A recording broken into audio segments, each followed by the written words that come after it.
الرشيد بن الشريف، الفترة الممتدة ما بين 1666 حتى 1672. إسماعيل بن الشريف، الفترة الممتدة ما بين 1672 حتى 1727. أحمد الذهبي بن إسماعيل، الفترة ما بين 1727 حتى 1728. عبد الملك بن إسماعيل حكم 1728. عبد الله بن إسماعيل 1729 حتى 1734. علي الأعرج بن إسماعيل، الفترة ما بين 1734 حتى 1736. عبد الله بن إسماعيل حكم بضعة أشهر سنة 1736. محمد الثاني بن إسماعيل حكم 1736 حتى 1738. المصطدي بن إسماعيل حكم 1738 حتى 1741. عبد الله بن إسماعيل 1741 1742. المصطدي بن إسماعيل 1742 1743. عبد الله بن إسماعيل 1743 1747.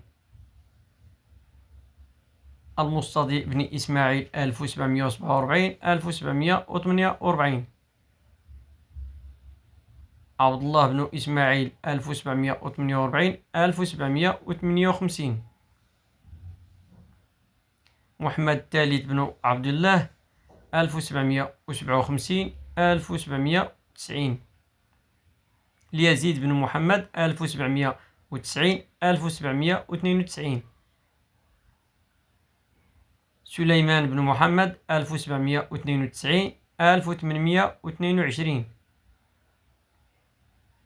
عبد الرحمن بن هشام 1822 1859. محمد الرابع بن عبد الرحمن 1859 1873.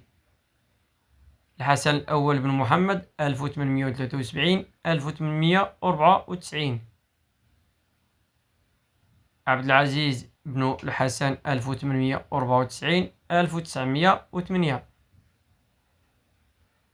عبد الحفيظ بن الحسن 1908 1912. يوسف بن الحسن 1912 1927. محمد الخامس بن يوسف 1927 1961.